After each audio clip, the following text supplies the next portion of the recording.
Hello students, good morning. This is the second video lecture related with the scales of fishes, in which we are going to study about the Plicard scales mainly.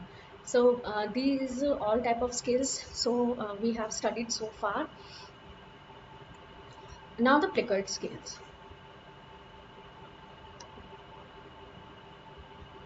Placard scales are the characteristic features of the elasmobrachial fishes और shark. देखिए Scoliodon जो है उसको हम पढ़ते हैं आपके comparative या स्कॉलिडॉन अलग से भी आपका दिया हुआ है, तो वहाँ पे अगर आप देखेंगे तो प्लेकर्ड स्केल्स जो कि ये बेसिकली प्रेजेंट होते हैं, ठीक है। प्लेकोइड स्केल की अगर हम स्ट्रक्चर की बात करते हैं तो इसमें दो पोर्शन प्रेजेंट होते हैं, disc like basal plates present होती हैं dermis and spiny projecting out through the epidermis. तो दो पोर्शन होते हैं, बेसल पोर्शन जो कि स्किन में एम्बेडेड रहता है एंड स्पाइनी पोर्शन जो कि बॉडी से बाहर की तरफ रहता है। These are again epidermal derivatives होते हैं।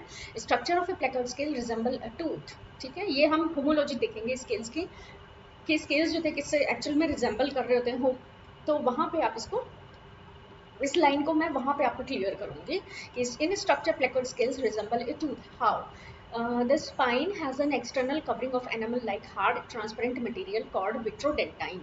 Okay, this is followed by a layer of dentine enclosing a pulp cavity from which several branching dentine tubules radiate in different directions. The center of the basal plate is performed by an aperture to provide entrance to the blood vessels and nerves from the dermis. इसमें क्या होता है, एक central cavity present होती है, pulp cavity present होती है and this pulp cavity is actually related with the nourishment of scale and इसके नरिशमेंट के लिए इसमें ब्लड वेसल्स प्रेजेंट होती हैं, लिम्फ वेसल्स प्रेजेंट होती हैं, इसके अलावा नर्व्स भी प्रेजेंट होती हैं।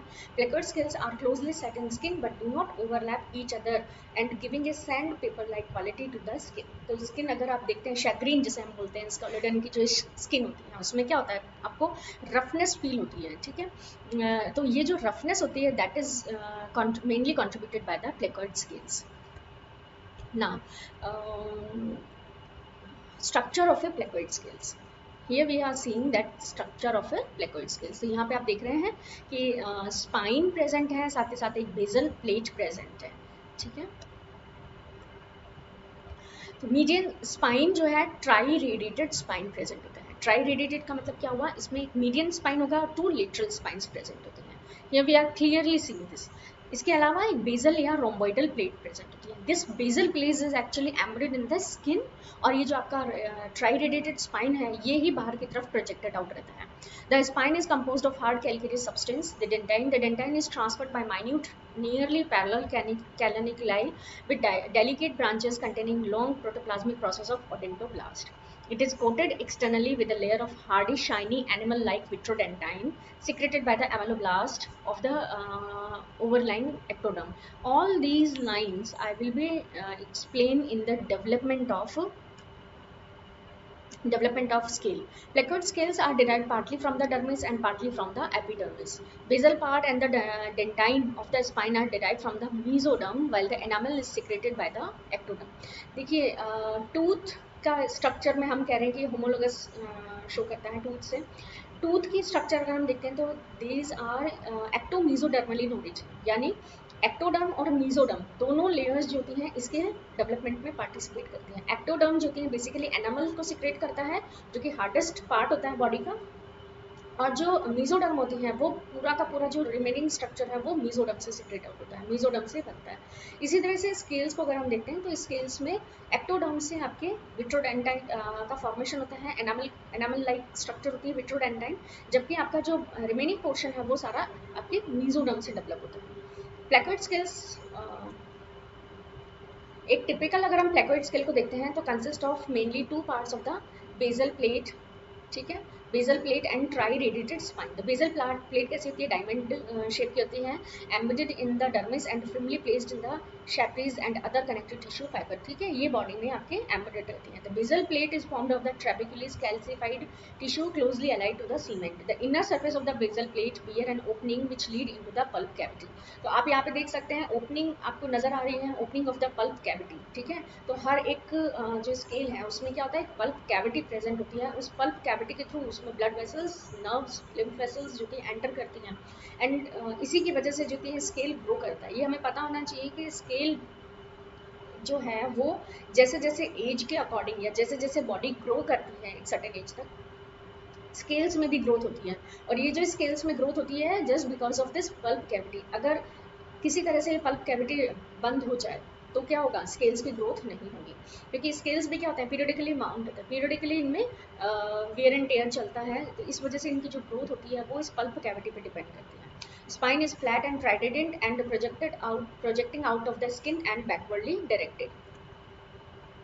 ये प्लेकॉइड स्केल की आपको स्ट्रक्चर दिखाई दे रही है यहाँ पे, प्लेकॉइड स्केल्स, और फिर उसके डेवलपमेंट से रिलेटेड है, इसको हम आगे डिटेल में देखेंगे। So this picture is actually related with the development of placoid scale. Here we can see that there are two layers, dermis and epidermis, ये हमें नजर आ रही है, ठीक है। तो हम यहाँ पे देख रहे हैं जो यहाँ पे नंबरिंग की हुई है 1 2 3 4 नंबरिंग की हुई है। तो नंबर 1 जहाँ पे लिखा हुआ है हम वहाँ पे फोकस करते हैं। नंबर 1 में हम देखेंगे कि डर्मिस जो है इसका एक पेपिला लाइक स्ट्रक्चर बना हुआ है। तो डर्मिस की जो सेल्स होती हैं ये कलेक्ट होकर के क्या बनाती हैं, एक पेपिला लाइक स्ट्रक्चर बनाती हैं, that is known as dermal papilla, ठीक है। डर्मल पेपिला एपिडर्मिस के नीचे एक्यूमुलेट होता है, और एपिडर्मिस जो कि एक बल्जिंग आउट हो जाती है, इस तरह से एक पेपिला बना हुआ है और इसके ऊपर एपिडर्मिस ऐसे एक बल्ज बनाती है, ठीक है। सेकंड में आप देख सकते हैं डर्मल पेपिला, उसके चारों तरफ एक्टोडर्म लाइंड है, ठीक है। थर्ड जो स्ट्रक्चर है इसमें आप देख पा रहे हैं कि डर्मल पेपिला की जो आउटर लेयर होती है that is known as odontoblast. Dermal papilla की outer layer is known as odontoblast and this odontoblast is secrete this, क्या बताइए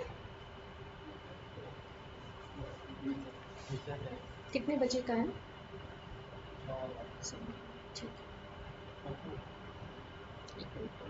मैं कर दूंगी, नीचे कर दूंगी फिर। And this odontoblast is actually secrete out this odontoblast secrete out dentine, ठीक है। तो डेंटाइन किसने बनाया, ओडेंटोब्लास्ट ने। ओडेंटोब्लास्ट क्या है, outer layer of the dermis. आपके जो एपिडर्मिस है, जो ओडेंटोब्लास्ट के चारों तरफ जो एपिडर्मिस है that is known as ameloblast. Number जो 3 है इसमें आपको दोनों स्ट्रक्चर क्लियरली नजर आ रही है, odontoblast and ameloblast. This ameloblast secrete enamel like vitrodentine in between the dentine and ameloblast, clear. तो सबसे नीचे आप देखेंगे odontoblast, then dentine, then vitrodentine and then ameloblast. ये आपकी अरेंजमेंट है इस तरह से, आउट इनर से आउटर रीजन पे अगर हम चाहते हैं। तो यहाँ पे आप जो लास्ट वाला स्ट्रक्चर देख रहे हैं यहाँ पे आपको ये प्लेकॉइड स्केल कम्प्लीटली डेवलप है, पल्प कैविटी नजर आ रही है। पल्प कैविटी यहाँ पे डेंटाइन कैलिकुलाई प्रेजेंट है। पल्प कैविटी में बहुत सारी आपके नर्व्स होती हैं जिसकी वजह से क्या होता है, ये स्टिमुलस के अकॉर्डिंग स्टिमुलस को ये सेंस कर सकते हैं, ठीक है। और जो बेजल प्लेट होती है इसको हम सीमेंट भी कहते हैं, basal plate is also known as cement, ठीक है। स्ट्रेटम जर्मिनेटिवम यहाँ पे आपको नजर आ रही है। So this is all the structure that is related with the scale. Pulp cavity is basically related with its development. Pulp cavity के थ्रू इसमें ब्लड वेसल्स में ब्लड जाता है, नरिशमेंट जाता है, जिसकी वजह से इसमें भी फर्दर ग्रोथ हो सकती है। सो development of A placoid scale, I am just revising again. A group of mesodermal cells of dermis collected in the dermis just beneath the epidermis to form a dermal papilla. ये हमने पढ़ा। Outermost cells of the dermal papilla are known become odontoblast and the dermal papilla grow towards the pushing the epidermis. जैसे जैसे वो ऊपर की तरफ grow करता है, एपिडर्मिस को ऊपर की तरफ धकेलता है and it takes the shape of a basal plate and spine। और इसकी वजह से क्या होता है, स्पाइन और बेसल प्लेट ये रोम्बॉइड स्ट्रक्चर में इस तरह से बन जाती है। अब ये वाली जो स्ट्रक्चर है ये आपके बॉडी में एम्बेडेड रहती है और ये बॉडी से बाहर की तरफ निकल जाती है स्पाइन लाइक स्ट्रक्चर के फॉर्म में। तो odontoblast secrete dentine all around forming the basal plate and spine of the placoid scale. Dentine of the basal plate become calcified. इसकी वजह से हम इसे क्या कहते हैं, सीमेंट भी कहते हैं। Malpighian layer of epidermis overlying the dermal papilla is now called the ameloblast from the enamel organ which form the vitrodentine over the dentine of the spine, ठीक है। तो सबसे नीचे ओडेंटोब्लास्ट ने डेंटाइन को सिक्रेट किया, फिर अमीलोब्लास्ट सेल्स थी उन्होंने विट्रोडेंटाइन को सिक्रेट किया।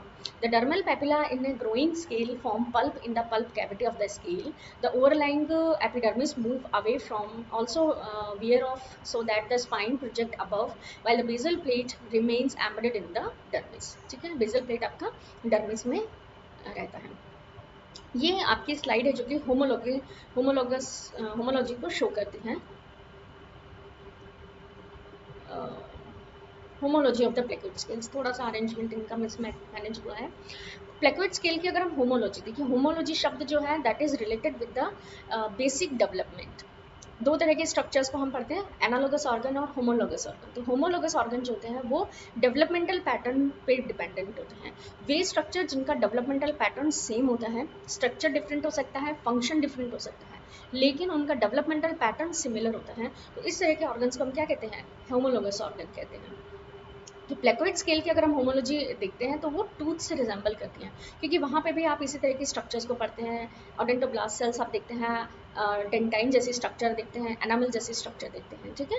तो इसको मैं जस्ट रीड कर रही हूँ। Placoid scales are the forerunner of vertebrate teeth because of the to have essential the same form, structure and development pattern. Gradation from the placoid scales to the teeth is seen some mouth of a shark। ये मैं आपको आगे की जो slide है जिसमें structure दिया हुआ है उसमें बताएंगे कि स्केल्स पूरी बॉडी पे प्रेजेंट है, लेकिन जब वो माउथ की रीजन में है वहाँ पे क्या मॉडिफिकेशन हुआ है जिसकी वजह से scales are functioning as a tooth. Sharp teeth are enlarged placoid scales forming in the skin of the jaw and are thus homologous with the placoid scales. But there are objections। Actual में इसमें यहाँ पे objection ये आता है कि teeth में हम देखते हैं कि एक्टोमीजोडर्मल स्ट्रक्चर होती है, एक्टोडर्म से डेवलप होता है एनामल, बाकी स्ट्रक्चर मीजोडर्म से डेवलप होता है, लेकिन प्लेकोइड स्केल्स में ऐसा नहीं होता। Placoid scales are completely develop from the mesoderm according to some views. आप इसको ब्लाइंडली फिट नहीं करेंगे, आप इसको ब्लाइंडली कोट नहीं कर सकते कि ऐसा होता है। कुछ व्यूज हैं जो ये बताते हैं कि पूरा का पूरा प्लेकोइड स्केल्स जो होता है मीजोडर्मली डिराइव्ड होता है। But there are objections to these suppositions that more recent view is that both placoid scales and teeth are modified remnant of the bony dermal plate found in ancestral osteoderm and placoderm. So the teeth and placoid scales are homologous structure. Moreover, it has been shown that there is no epidermal epilayer in the placoid scale, but it is a layer of vitrodentine formed by the mesodermal cells. So ऐसा माना जाता है कि जो विट्रोडेंटाइन है वो भी आपका मीजोडर्म से ही डिराइव्ड हुआ है।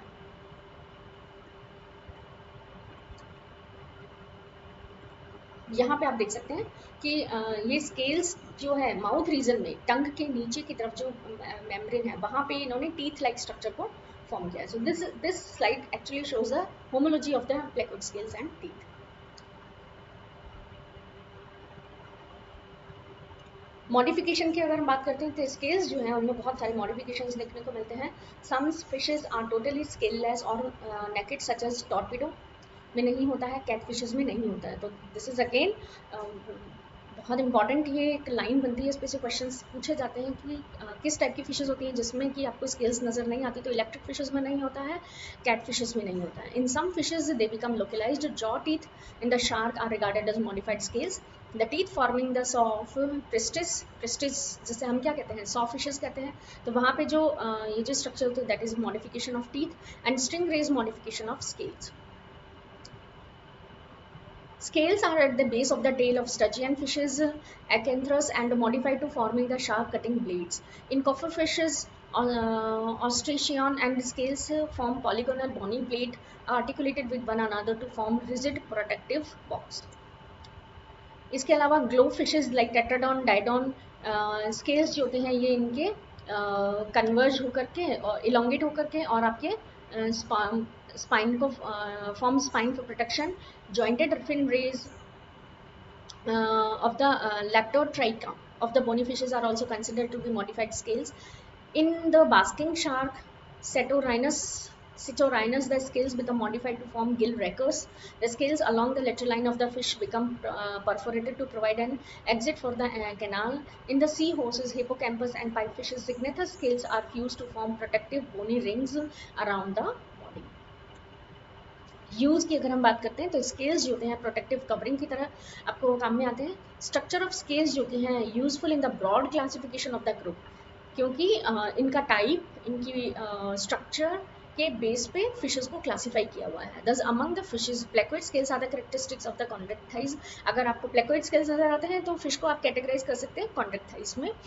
ग्रेनर्ड scales are found in the primitive bony fishes while the cyclodentinoid scales are present in the higher teleos. So according to the types of scales that are found in the fishes, we can classify or we can categorize the fishes. Sometimes the scales are useful in separating orders and families. Likewise, the second point, thus the coeluroid fishes are scale less and can be distinguished from the cyprinoids. सेल्यूरिडे और सिप्रिनोइड जो families हैं, और इनको भी आप कैसे define कर सकते हैं कि सेल्यूरिडे में जो कि आपके स्केल्स नहीं हैं. Scales form an important source of information about fossil fishes and in classifying the kitchen midden of extant man. Scales are useful in studying the food habit of the piscivorous animals. In taxonomic work, special fishes are identified by counting the scales along the lateral line and round the body. Cycloid and ctenoid scales are considered to help in calculating the age and growth, क्योंकि वहाँ पे क्या होता है, आपके concentric lines बनी होती हैं. Many fishes undergo seasonal growth which apparent from the line of growth on the scales. In some species like salmon, spawning marks can be seen on the scale, so that it is possible to find how many times a fish have spawned. तो जो spawning के marks होते हैं वो भी आपके इसमें scales पे विजिबल होते हैं. तो आप इसको स्पॉनिंग जो है, कितनी बार फिश जो है स्पॉनिंग में गई है, आप उसको भी कैलकुलेट कर सकते हो. Just like an example that is famous for mammals like formation of corpus albicans. corpus albicans जो फीमेल्स में डेवलप होता है, अगर फर्टिलाइजेशन नहीं होता है तो corpus luteum जो है वो corpus albicans बनाता है, और corpus albicans जो होती है वो स्कैर के फॉर्म में रह जाता है. तो we can count these scars and हम लोग एक अनुमान लगा सकते हैं कि एक लेडी की एज क्या रही होगी, just similar to this spawning marks. Scales grow throughout the life and size with the fishes. Growth result in concentric line which make age determination possible in salmon, trout, bass and several other species. For every species, its scales pattern in the rather constant. Thus, arrangement, number, form, structure of scales plays an important role in the identification and classification of fishes. So, ये आपका एक बहुत important topic है scales के बारे में. आपको scales के बारे में डेफिनेटली क्वेश्चंस मिलते हैं.